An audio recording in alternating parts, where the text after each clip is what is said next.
When are we going to do our fantasy football draft order so we know when we're drafting? Well, I'm drafting number 1 through 10, and then you guys start. I thought we only had 8 players in our league. That's exactly right. Team Sawyer 1, Team Sawyer 2, Team Sawyer 3. So you guys pick after me, and then I'll just let you know what players.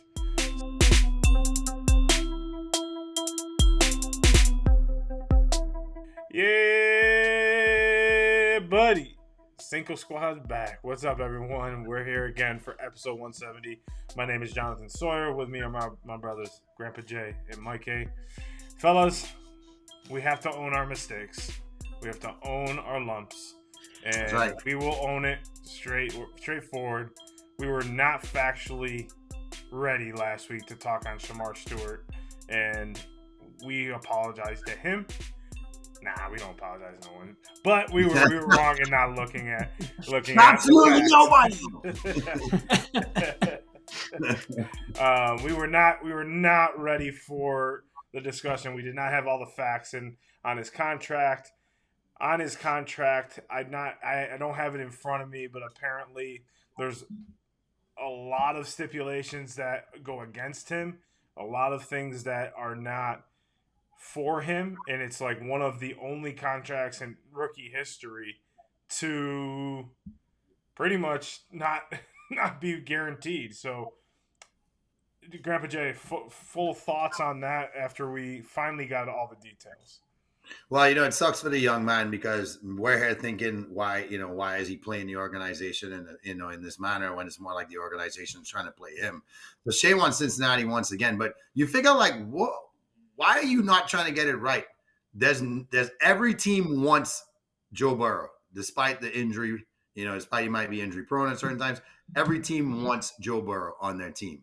So that's my biggest concern for that organization right now is now you have your quarterback publicly saying this is an issue. This is not the first year in a row. This is the second year in a row where we're failing to bring back guys. Right now, Hendrickson isn't even freaking signed. So the team needs to be better, and we know where they need to be better. And Joe Burrow is like, I can't throw for 55 touchdowns because that's not the winning formula, and I'm not going to stay here if this is what you continue to demand of me. So I would be highly concerned if I was a Bengals fan that Joe Burrow, even though you have your receivers signed up, Joe Burrow might not want to be there. Well, also with the Hendrickson thing is that they're trying to like cut his money. I mean, yep. He's been the staple of that defense, and a lot of people are like, well, he should take a pay cut because if they want to win, he should. No, go get your money because you don't know how long you're going to last in this league. Mm-hmm. So when you look at the full scope of it, Cincinnati has pretty much fumbled their way into an atrocity of a team. Right? They're going to have a guy that's going to throw for 4,000, 5,000 yards every year, but you guys aren't going to go to the playoffs. It goes back to what's the coach there before? Marvin Lewis. Marvin Lewis. Everyone thinks that he was such a great coach. No, he's a mediocre coach. Like, he could never get the guys over the hump. He could never – all the playoff appearances, never won one. So it's like when you look at, the Bengals, this is a history that it just keeps repeating itself. Yes, you got Jamar Chase. Yes, you have Joe Burrow, who's probably top 5 quarterback, top 10 quarterback in the league. But when you look at it, look at the winning formula for a lot of these teams. The Eagles. What did they have? A good running game. They had a good offensive line. They had a solid receiving core, great defense, and they built it through their rookies. For the owner to come out and say, or I think it was the owner or GM to come out and say basically that it's because of him not being healthy, him like having off the field problems potentially. It's like you are playing what if game, and I get it. You can have that with any player. It doesn't matter who it is. I think you need to have your players on this. You drafted this kid. You had high hopes for him. So for them to disrespect him like that, first of all, I should have done more research before talking. Number one. Number two, you got to pay the kid.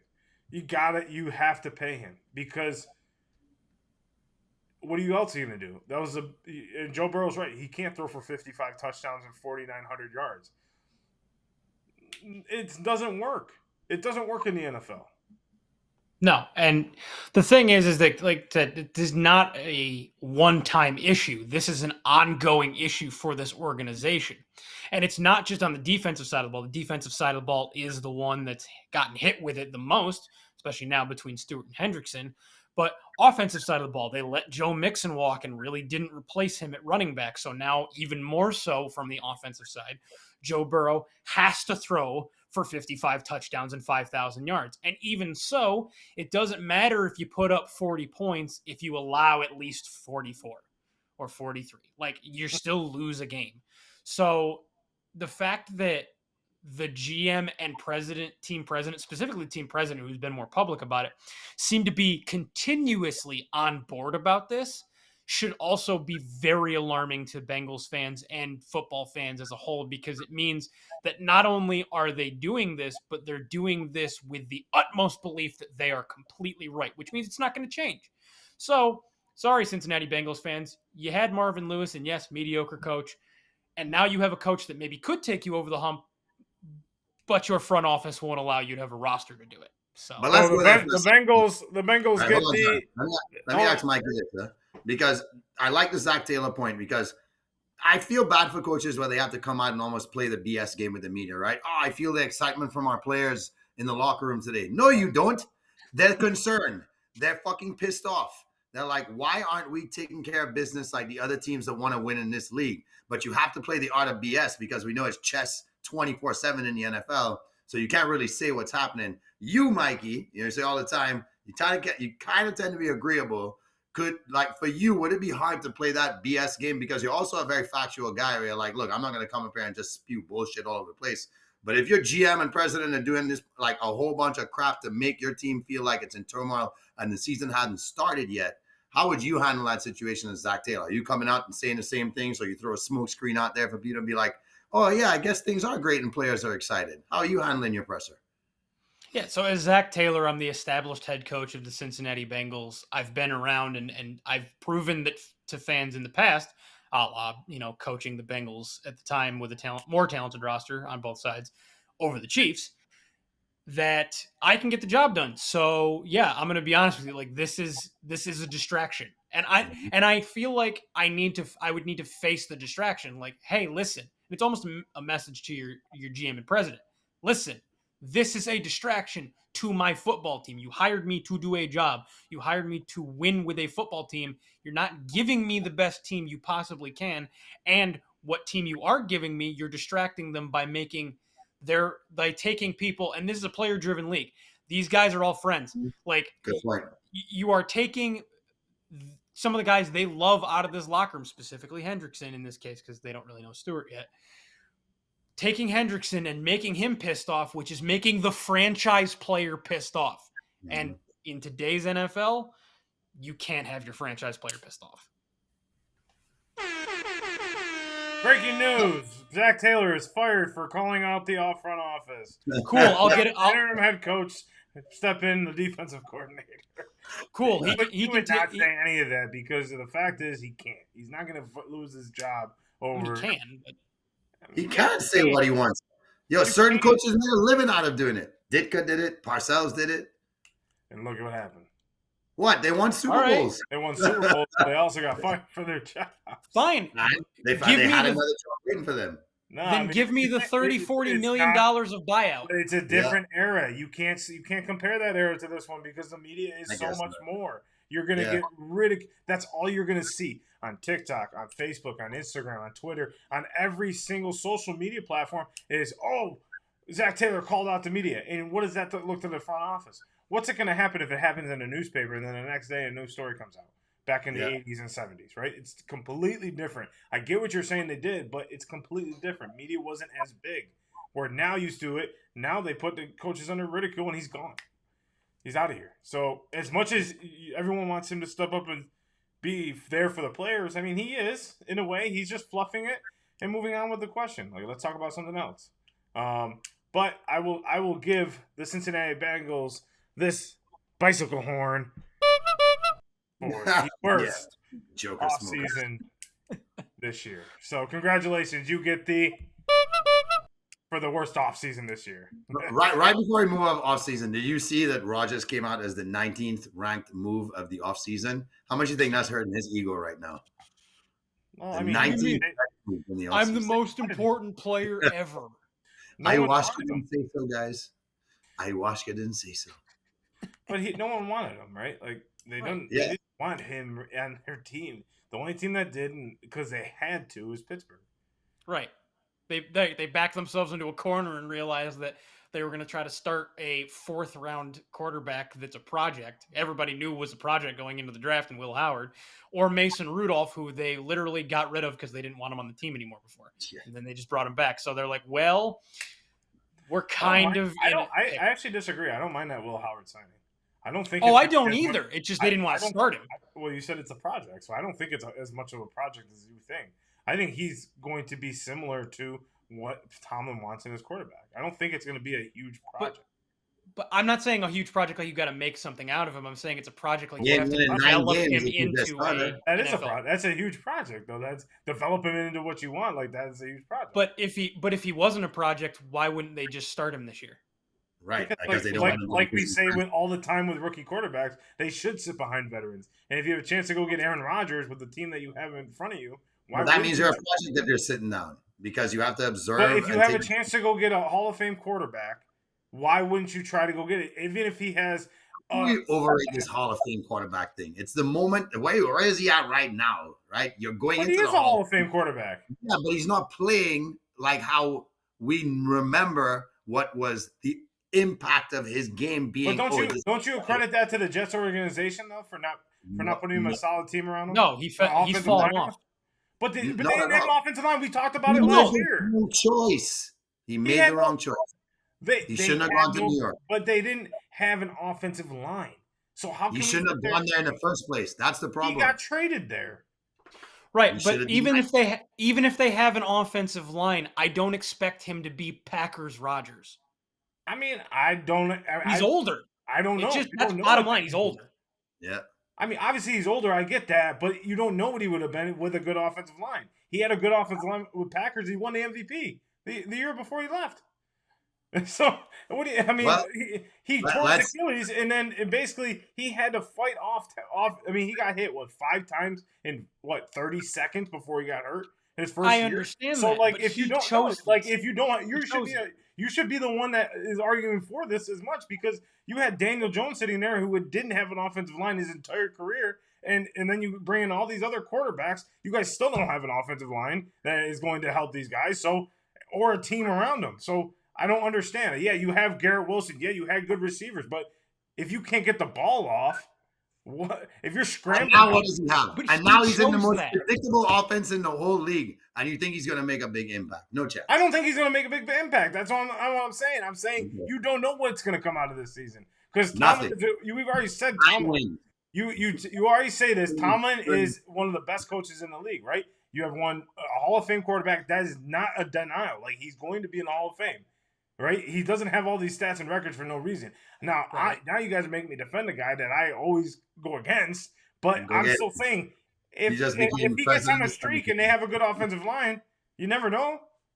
Wouldn't you trust him? Like, that's what I'm saying is, like, I've always – but, like, your point about Will Howard doesn't match my point, because I've always said every rookie quarterback that has ever come out of college is never NFL ready.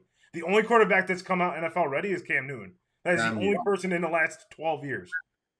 That is the only quarterback. And Jaden Daniels now has proved me wrong.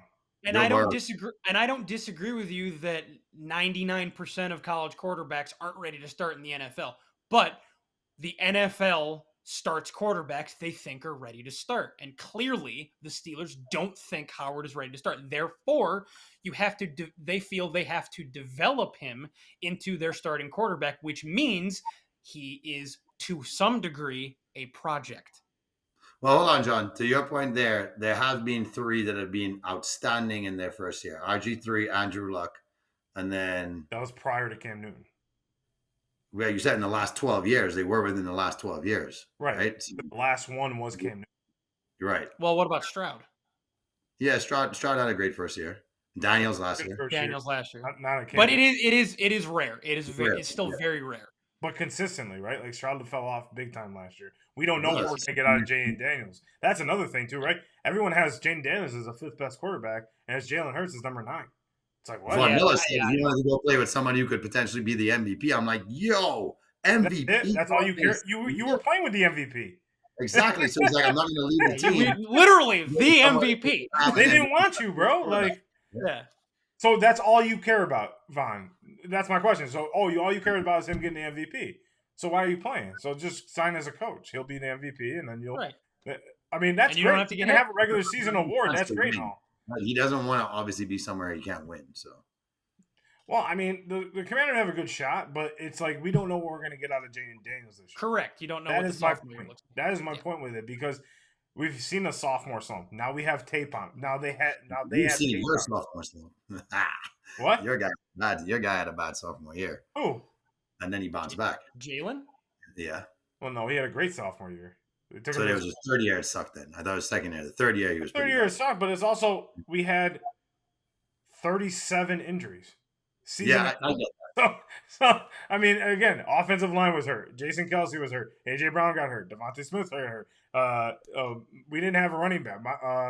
We didn't have a defensive team. Like our defense basically shit the bed. We had two offensive coordinators. We had 2 offensive coordinators in 1 year, 2 defensive coordinators in 1 year, and everyone was down their throat. So I blame that on Jalen, but I really don't as well because also ultimately we say this is a team game. So he can only do so much. I have a question for John. Hold on. What? Do you remember the time when the Bucks kicked the Eagles' ass? Do you remember? Bro, that's cool. You can kick our ass. We got the ring.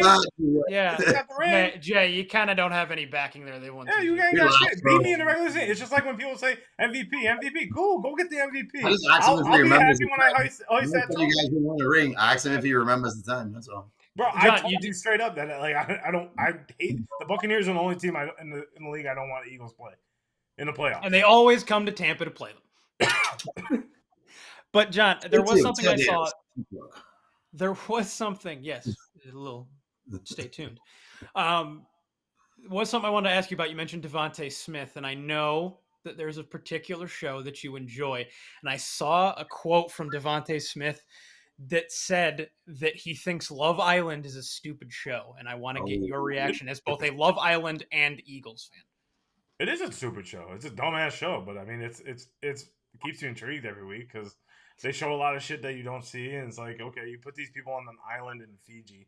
I mean, if you were single, Mike, you should go on that show. Yeah, we gotta get Mike on Love Island. Everybody, help us petition to get Mikey on Love Island. We want him to be a match with a very attractive young lady because we think it'll work out perfectly for him. So let's get Mikey on Love Island. Mikey, here's your 15 seconds. What are you going to say to the why should you be on the cast of Love Island? Well, you see, the cast of Love Island tends to be these stereotypically, buff-looking dudes with abs and stuff like that. I feel like having a normal guy that's actually just a genuinely nice person would be nice instead of. Basically saying nerds rule the world, and we need one of you on the show. Who rule this world? Nerds. Who rule the meek shall inherit the earth, gentlemen. Meek shall inherit. Nerds. Who run this mother? Nerds. I'm a wild card because I don't look like anybody else. Oh shit! It's my show. Wow. Hey, apparently that's so bad. God wants his FaceTime. He's like, well, shit. If I do auditions, it's my turn. No. No. Please don't. No, Tina, I do not. Promise. Shut up, Jamie. Well, you notice I'm out of the mix.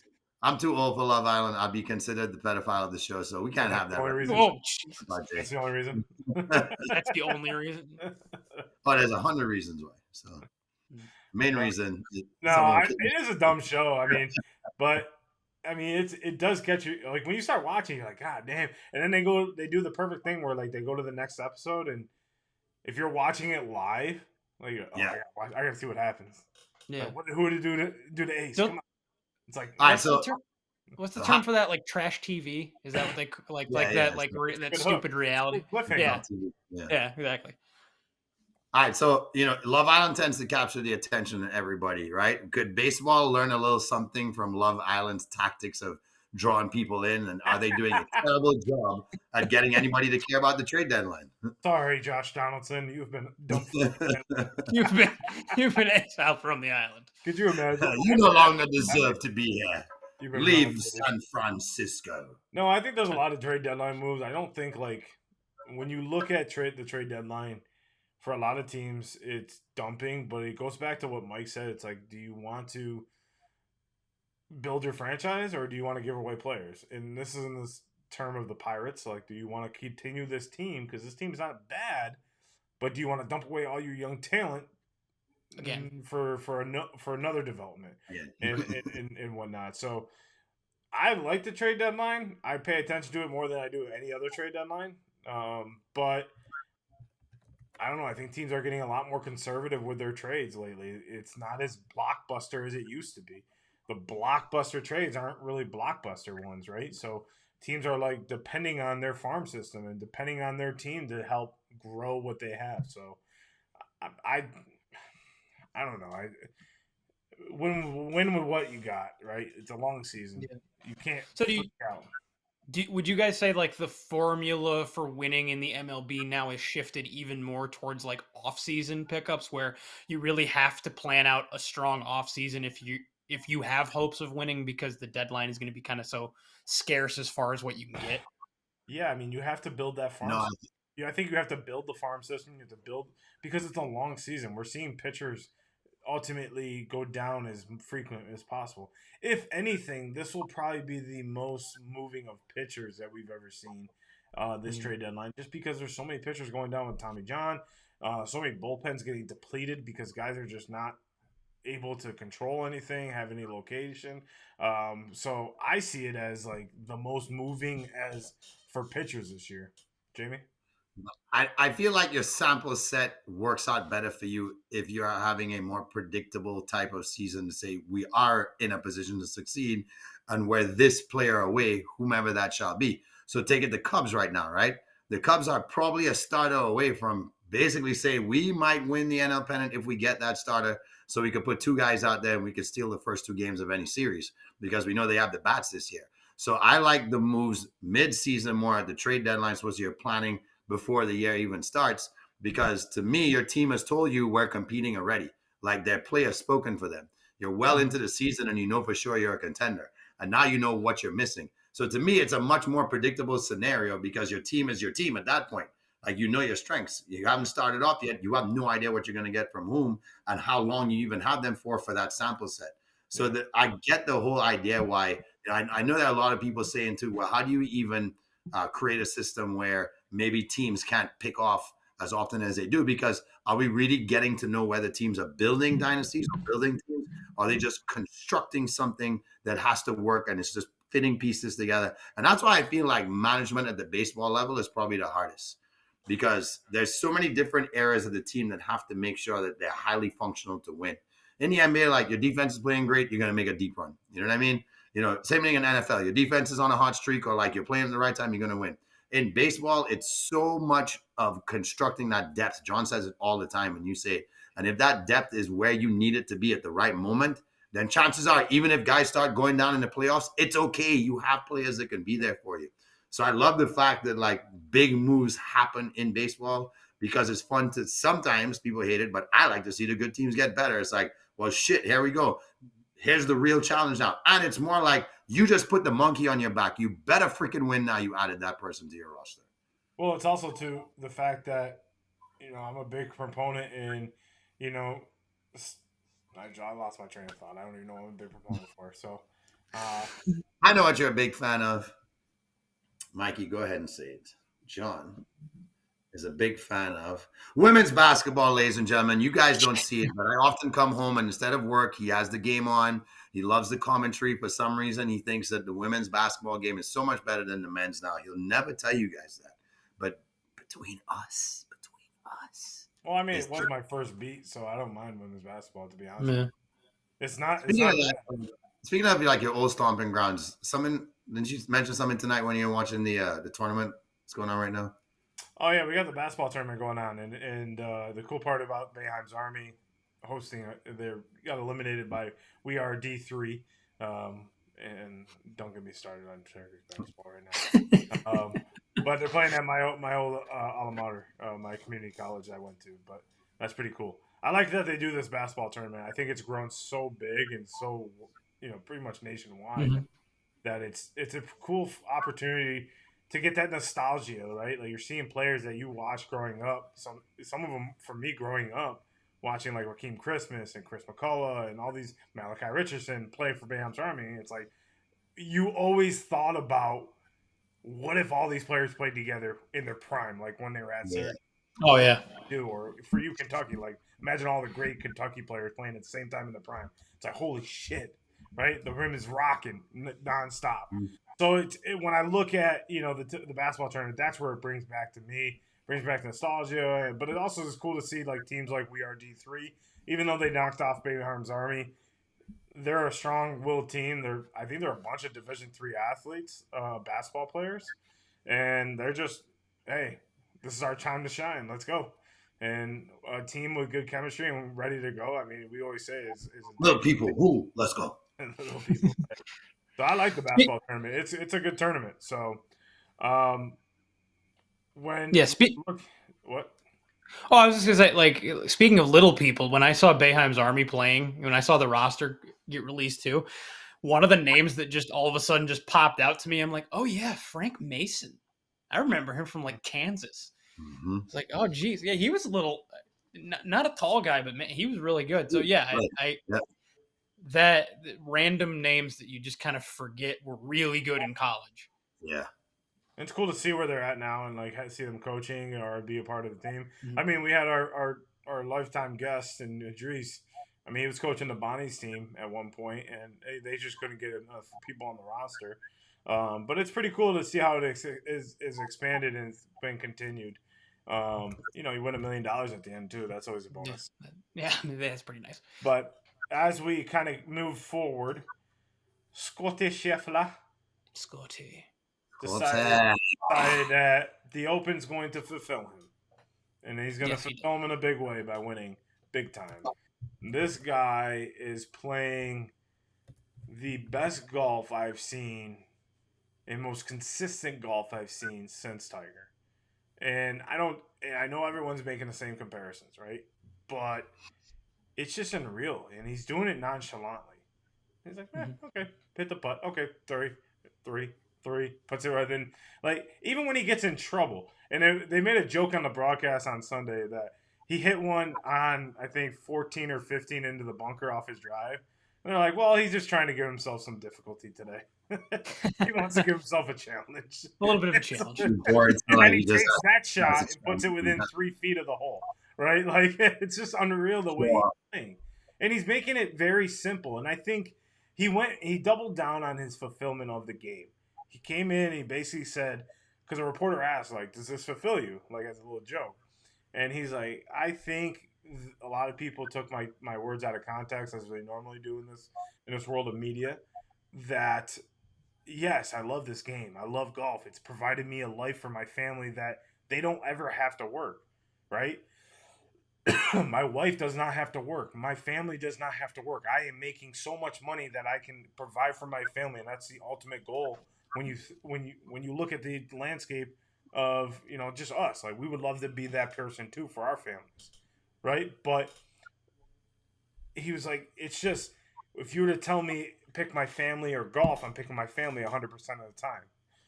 And I have to do this for Jamie because it's Jamie's wake up alarm. Jamie, wake up and start 30-second take on Scottie Scheffler. Ready, go. All right, so people tend to not recognize how great this guy is. This guy is pretty much matching Tiger Woods' numbers at the majors at this early point in his career. And why are we not paying attention? It's because he's not the flash. He's not the new flavor of the sport. Tiger came in and disrupted the game, and Scottie's just another guy that came in who's a product of Tiger Woods' greatness in a sense, because Tiger made anybody believe they can hop onto a golf course and be the greatest player. And it almost seems now he has that swag where I can play at any course and play golf beyond what you guys have seen. And he has too many resemblances of Tiger in terms of just taking over at any time in any round. Tiger used to do it on Saturdays, and he's kind of doing the same thing now, where Sundays are literally just a victory walk for 18 holes. And the other thing too, he's starting to get is that fear. When you hear that name in the final group, you're like, shit, son of a bitch. Well, Or if he's It'd in be it, cool for him to come up with a signature thing, right? Like whether what's his signature? Is it a black hat with like some his logo that stands out? I think Like, it's his leg kick after he hits the ball. yeah, That's yeah. like his signature, where like it's an unorthodox follow through, where his black leg kicks out a little bit. It's kind of weird, but you're talking about what he wears. no, I'm just saying, like, the tiger red is something that's infamous forever, right? When you're the most feared guy, it's what's the symbology of when people see it, they're like, oh shit, there he is, you know? Yeah, So I it's don't know. like, what would stand out on him to do that? That's a good question. I have no idea Yeah. because Like, is he's it not. his golf bag? You know, like what? Like, is it Huh. something that stands out? You I know, would like say what? Yeah. it's Ted Scott. I would say it's Yeah. Ted Scott. Ted Scott's like, Yeah. I wouldn't say Yeah. it's fearful, but he's just a goofball on the bag, and he's just like, he's like doing dances, like TikTok dances in the locker room after they win and shit. So Yeah. he's like his hype man, and Scotty's just like, Yeah. okay, and I'm just gonna go to the Adam This Sandler. is a perfect deal. Yeah, like Yeah. Ted Scott's like, well, okay, I'm gonna go and. I mean, he's made what was it this year? So the career or the average caddy this year, all the caddies added up this year made like 1.25 million or something like that. Ted Scott's made 1.9 million this year. Oh, there Yeah. you go, Teddy. Right? Hustle, Yeah, boy. he's made that's he's the earnings off the contract, right? But You know the greatest thing ever? Imagine someone telling him, hey, man, He's when are you taking going to care. get a real job? He's like, oh, bro, I just like doing this. And now he's making 10 times, 20 times more than that He's person. Bubba Watson's caddy. Yep. So I and the cool part, and they mentioned this in the broadcast, is his first, and I posted this on our socials, his first to fourth major was the exact same day, 1,197 days from Tiger's first major to fourth major, was the same as Scotty's. That's One. incredible. To the day. Don't you love when those things line up in sports where it's like it's so exact that you Yeah. have this replica and this mirror image and like, can it sustain itself? So Will it continue to generate that success? So next year, to go for the career Grand Slam, it's going to be on his birth. It's in, I don't know where it is in the U.S. It's at the U.S. Open, and it will be, I think it's at Shinnecock, and it's going to be on Sunday. Is going to be his birthday, his 30th birthday. I mean, no, it's gonna happen. It's got to happen. Better than that. So Mike, you fact checking where it is? it's at Yeah, Shinnecock. it is. It's at Shinnecock Hills. Yeah, so it's gonna be an interesting see how he dominates. Oh, and Phil, you don't think Scotty's gonna ever win on tour this year? Okay, that's why I say Phil, just shut your mouth and go retire. Good job, guys. Yeah, Phil gets the $400 million that he got. I mean, talk about finishing your career and getting that bag. I don't care. free what Phil bicycle does. horns for Phil Mickelson. He made a big move financially, though. Kudos to him for that. Yeah, I mean, because he probably couldn't win on the PGA Tour. So, congratulations, little. Scottie. Michael, give us a little Scottie impression here. Hello, I'm Scottie Scheffler, and I'm winning the Open Championship. I wish he did. I know, it would be amazing. That would be his signature. That would be his signature thing, and that would bring him closer to being recognized as great as Tiger, because it's the expressiveness that Tiger had. As far as like we know both of them are great, except for Tiger would never let you forget how great he was. To your point, like Scottie's just like, yeah, I did make that shot. There's a stat out there. I can't remember, but I want to see how many times Rory has finished in the top 10 or top 5 of a major where he was like right there in the final grouping. It's unreal because he was in the finals 2 groupings and he was right there on Sunday. So, but as we talked about Scottie partying, it's Happy Gilmore week, guys. Happy Gilmore week. Happy Gilmore. Happy. Wait, so Flight Pudding, because you know what, the Cinco squad, your boy has finished in the top 5 times. 5 times. Okay. 5 times. So he's got to retire. That's just it. Yep. Rory, retire. Stop And right now. come play golf with me. And, you know, that's it. Yeah, just have That's a good time. what I say. But as we talk about top 5, we're going to talk about a little carnival in the Caribbean. Yeah, boy. Take it over to Jamie. Yeah, so guys, if you're a carnival kind of person and you kind of get it, this Caribbean is all about carnival in the summertime. You're talking about, the expression is let's go play mass. If you started off in Trinidad in February, then you kind of culminate that by kind of taking your Caribbean tour. So some say you could start in St. Lucia and then you could head over to Grenada and then you could head over to Barbados for Caduman. And you could really just spend your time a month in the Caribbean going from carnival to carnival to carnival. So that kind of had me thinking, which players, past or present, would you say guaranteed give them a chance? And if you guys know the skeptical of carnival, we're talking about the biggest street party you can imagine, big trucks hauling big speakers. There's music, there's beautiful women, there's people in costumes, there's colors, there's jazz, there's flair, there's soca music, there's just energy, and everybody's so just in the moment, and everybody wants to be a part of it. Which athletes, hands down, in your opinion, would never pass up the chance to play mass or play carnival? I want to go first. It's easy. Dennis Rodman. Come on now. Come on. It's got to be Dennis Rodman. He's the only dude I know that leaves in the middle of the season and has to take a Vegas trip. He's like fiending for it. And Mike's like, don't let him go, Phil. Well, he'll be So Dennis Rodman. Well, you know what? He could actually be the only person that would dress up as a man on Monday and then wear the women's costume on Tuesday. Dennis Rodman. I mean, shit, he's probably there right now. Yeah, who knows? He might have done carnival and not even just kind of being inconspicuous. All right, Mike. No. Mike, who do you got? Who's going to carnival? Okay, so let me ask: can I bring someone back from the dead for this? I mean, go ahead. Okay, Andre the Giant. Oh, yes.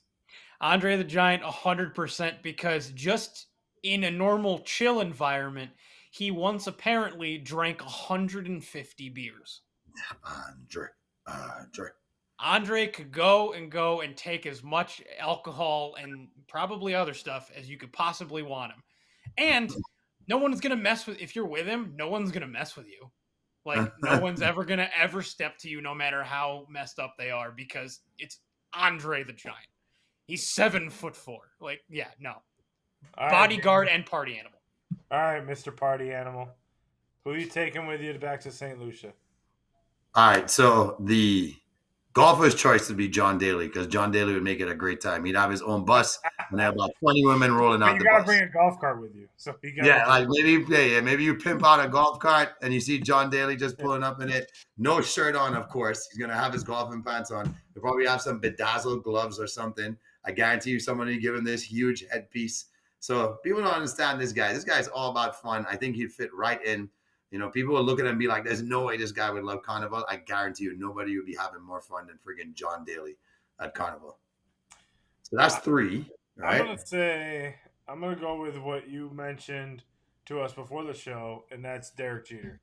Derek Jeter was a silent assassin when it came to partying. Like, he would low-key get into the best parties all around New York, and he would be they have a whole diamond of the girls that he was with throughout his entire career, of like the starting 9 of Derek Jeter's exes, with obviously Miss Hannah Jeter as the pitcher, as number 1. So, but I would say Derek Jeter because he just knew how to party, especially in New York.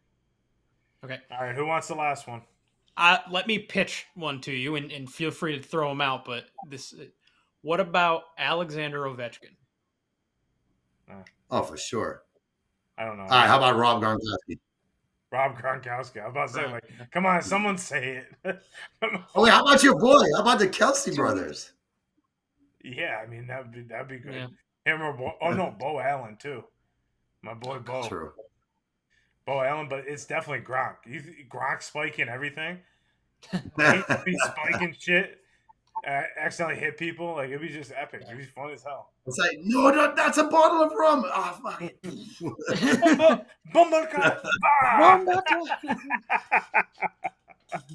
You don't know what it means. If you guys want to hop on and see what I'm talking about, just go and put St. Lucia 2025 in any search. You won't see Rob Gronkowski, you won't see Dennis Rodman, but you'll see plenty Kirby and Bam Bam. I promise you won't see Andre the Giant. All right, guys. So moving on to, actually, we already talked about the NFL because we had a lot to say apparently about that. But It looks like Mikey is our Stump the Squad winner for our 5th edition. We had to change it up a little bit. We will be changing up the show. Somebody finally dethroned me. Finally. We will be changing up the show here soon. So Yes. we may not be all together. We may be all together. I don't know. We'll see in a little bit. But Mikey's got a few questions for us. So Yes. let's play Stump the Jamie and John. Stump the Jamie and John. And this edition of Stump the Jamie and John, if anybody's ever seen Inside the NBA, the best pre and halftime and post game panel in That's sports. show on TV, Mike. Just say Best show on TV. What show? Inside the NBA. Funny. Oh, yeah. They, in the past, have played a game called Who He Play For. Yeah. Pretty much getting a chance to make fun of Chuck, because Chuck does not pay attention to traditionally where some of the guys play for. So, being that we've reached NFL training camp season, there's a lot of guys that change teams. Thought I would quiz you guys on five names where they play. So, Who He Play For, NFL training camp edition. And no, I didn't go with the third stringers and stuff. It's actually notable players. So, number one, guys, who he play for? Stephon Diggs. Patriots. Ding, ding, ding. Pat. Yep. All right. Jamie's little Cooper Kupp. Seattle. Come on. Give us something. Daniel Jones. Little Cooper Kupp. Minnesota? Vikings? Aha. Colts. John got it right. It is the Colts. Okay. Evan Ingram. Ooh. Here we go. Evan Ingram. Jacksonville still? No, he's not. No. These guys all did change teams. Yeah, where'd he go? Shit. Did he go to the He Bucks? played for. The Bucks. No. I think he stayed in the AFC. And I think he's with. Did he go to Santiago? Hold on. Would you Chargers? say, John? Chargers? No. Okay, where's he at? Where's he at? Hold on. John, what'd you say? Texans? You guessed like 4 times. No. You can't keep guessing? No. Well, Guessing eventually we get it. Yeah. What? Eventually you start The naming only all the guy teams. that you stumped us on. I can't keep guessing? No. I'll give you one. Okay, fine. I'll give you one guess each again. I don't remember who I said. Did you say no to the... I said no to the Texans. Okay, because I didn't hear it. Yes. The Jets? No. Okay. They are a contender. Middle of the pack. Middle of the pack. The Bears? No. Where's he at? Evan Ingram is now a Denver Bronco. Oh, wow. That's a good move. And finally, you guys will probably get this one, Marcus Mariota. Washington? Yes. He is backing up Jaden Daniels in Washington. He's been I there. did not know that. I would have He was guessed there Detroit. He was there last year, I thought. He was there last year. I think they moved him late. Maybe they moved him to trade deadline or something. No, he didn't. Hold on. No, No, he didn't. He signed in the offseason last year. Because he was in the Eagles the year before that, and then he went... Right, because remember the talk was if Daniels goes down because of him running all over the place. Why Mariota's did I think he signed? I thought he signed there this year. Well, we made that one pretty easy for John. Well, I remember he played for the Eagles the year before when they lost 1-6, and then or last 7 games, or one game in their last 7, and then he signed with the Commanders the year after. I was like, okay, well, bye. So, bye. So, guys, a little something to update here. I was at the Florida Senior Swimming Championships over the past weekend. So much from our team. High Five Blue Wave Swimming did awesome. But guess who rolled into town to make a guest appearance at the meet? Mr. Caleb Dressel was at the meet, and you should have seen a melee around Dressel.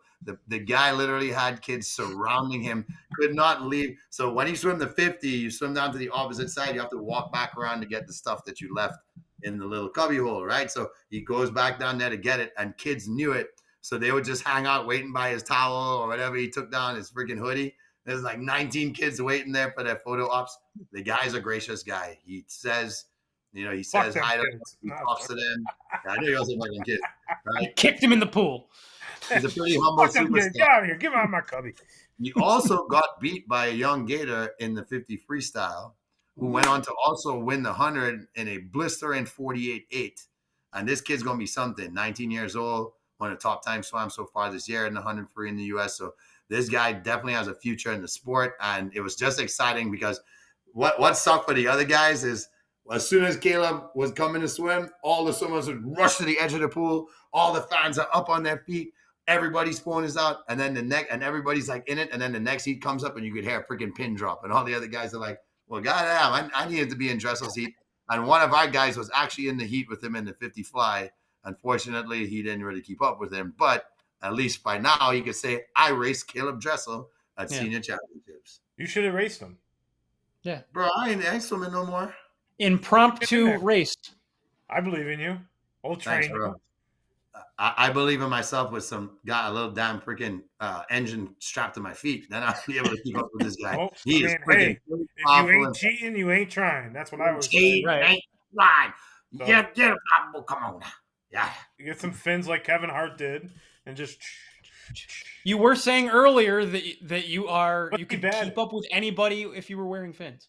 Yeah, I did say that. With fins, I was pretty damn fast. So Jamie did say, like, Michael Phelps would not be Michael Phelps without... He would be Michael Phelps if he could use fins. Michael Phelps didn't. Yeah, exactly. I never said that, guys. Yes, he 100% said that. Ryan Lochte would have been Michael Phelps if there was no Michael Phelps. And the other name everybody would have known would have been Robert Margalis because Robert Margalis would have been Ryan Lochte. But Robert Margalis wasn't really that... And France would have the relay gold in Beijing. Wah. No, Jacques, stop cleaning the dunk. Hey, speaking of good movies, did you guys enjoy Superman? Yeah, I liked it. Did I enjoy it? Yeah, did you like it when we went and saw Superman? My Diet Coke was nice. That's it? You didn't like the movie? I like the watermelon Sour Patch. You didn't like anything about the movie? You keep talking about food. You like nothing about the movie? Oh, yeah, the movie's okay. But the food's good. We weren't out to dinner. We were at a movie. Did you ever find out if there was another cameo that we missed other than them at the end?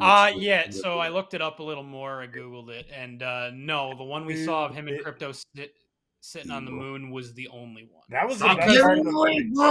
People who don't Yo, I didn't know It doesn't reveal anything. Was famous. Who? I didn't know P-Head was famous. P-Head was Crypto. Oh yeah, exactly. That's the whole movie. Literally, like, I was like, every time I saw Crypto running around doing things, I was like, that's P. Yep. Like, yeah, but he had some good traits at times. Bubba, go get your ball. It was like a mixture between P and Bubba, and like it turned it. Or like when he would grab onto things, he'd be like, "No, I'm not letting it go." That's you, buddy. Yeah, he fucked up Lex Luthor too. Damn, he put a freaking lick on it. That's Bubba. That moment definitely like, I'm gonna get you for my daddy, boy. Come here. And he just sits there laughing like,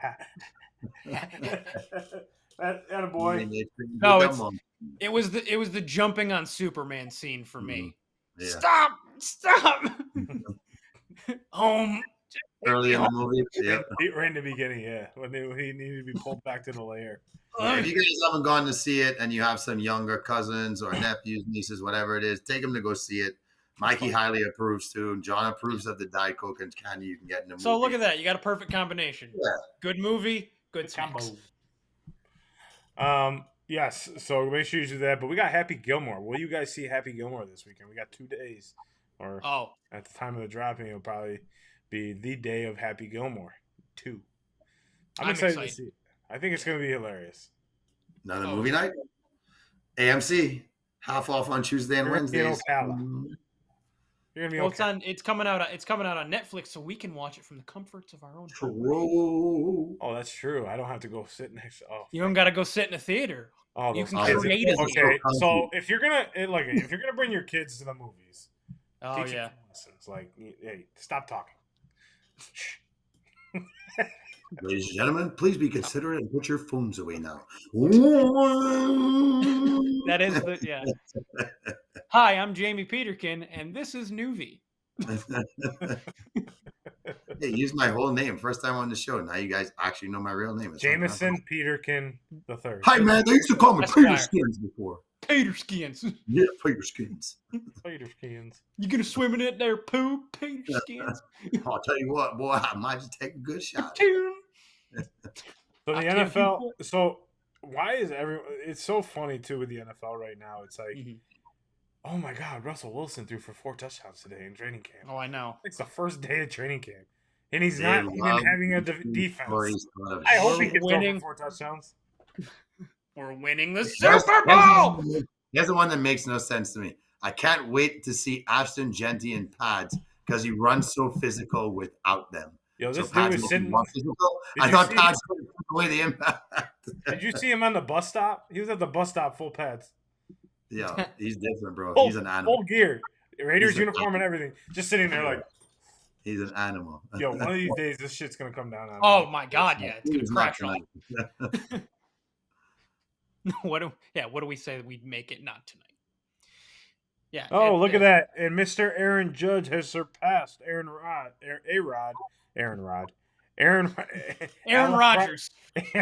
Alex Rodriguez for the on the home run list for 352nd home run. So, all rise! Here comes the judge. Oh yeah, we'll rise. Get up. Yeah, I guess right now training camp is really just taking over the news and everything right now. So, ching. So yes, Aaron Judge is the Nice. greatest of all time. When are we going to do our fantasy football draft order so we know when we're drafting? Well, I'm drafting number 1 through 10, and then you guys start. I thought we only had 8 players in our league. That's exactly right. Team Sawyer 1, Team Sawyer 2, Team Sawyer 3. So you guys pick after me, and then I'll just let you know what players.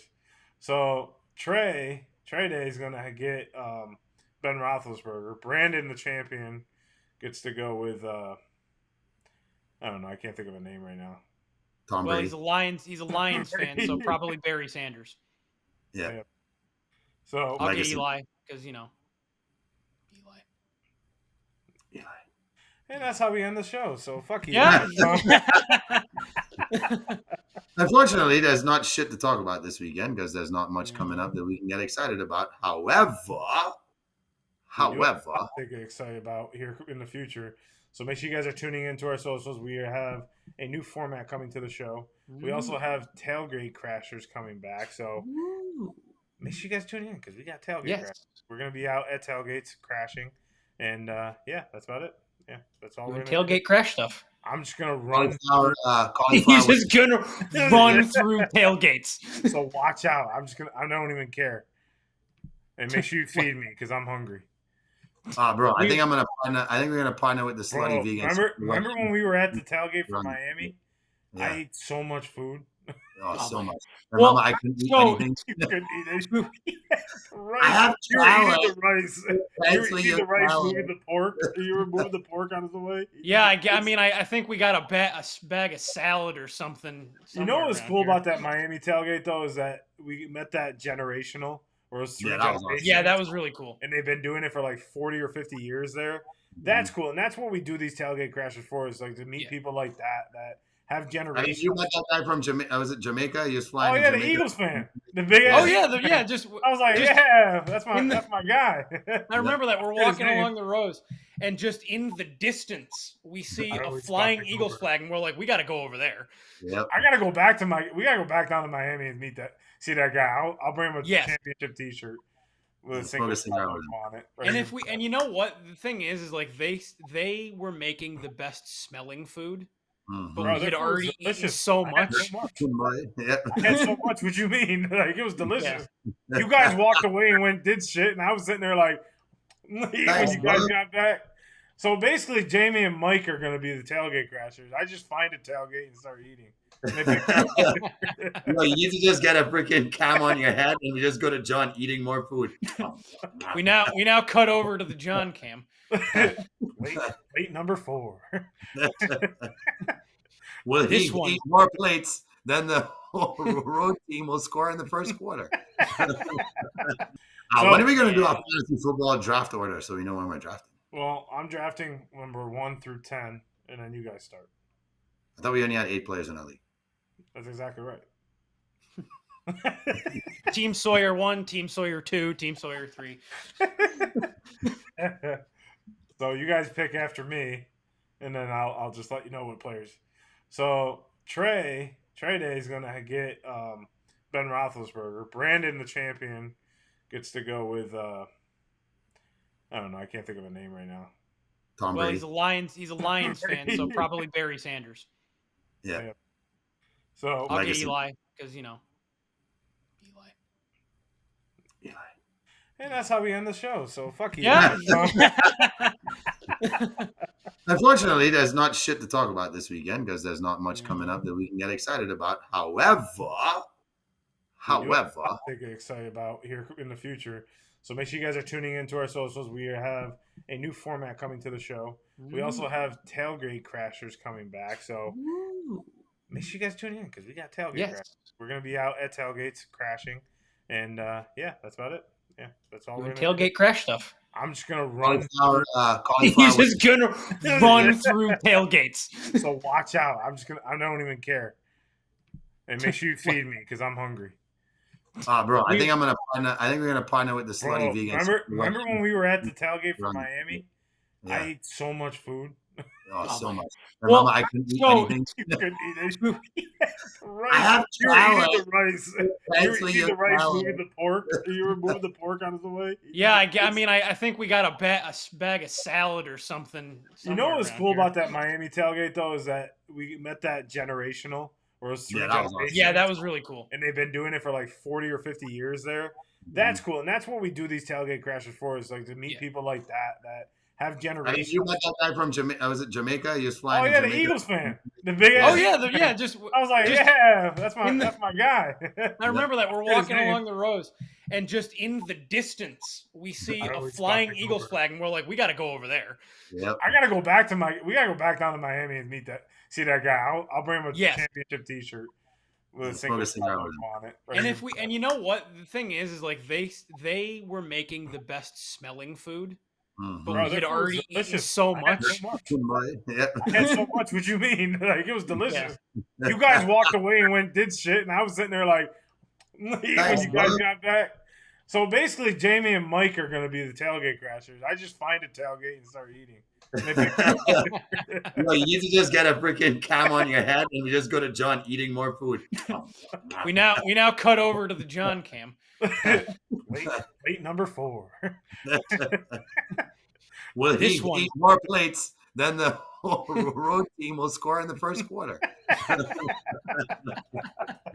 How many touchdowns will they eat compared to John's food? You see, this chicken was cooked with a honey bun. Which, by the way, that was the coolest one that Jay and I discovered at the that was awesome at the USF game.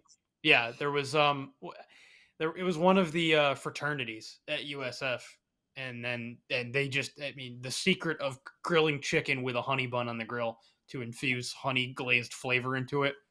That was smart. Yes. Mm-hmm. So basically, go to Tampa General right after that. Gotcha. Yeah. Oh yeah. 100%. Well, it's right there. Because you're gonna get diabetes. Diabetes. I'm Wilford Brimley, and I have diabetes. It causes me to be extremely short with my family. The other day, I kicked the dog. All right. Well, Mike gets the. Let's get it again. Mike gets 2 bicycle horns for that impression. So. Well, guys, we got another week in, another week out. We got 2 weeks until our premiere of our new format, so I'm excited for that. We got Tailgate Crashers coming back, NFL season's coming back, college football's coming back, everything's coming back. Let's get it. Bring it back. Chris Berman will be there. So make sure you tune into the socials. We will make sure we fact check everything now because all you social mediators have to fact check us and go Liverpool football. Go Liverpool. Football Club Liverpool. 1984. 1990, established in 1994. John's also dyslexic. I can't talk.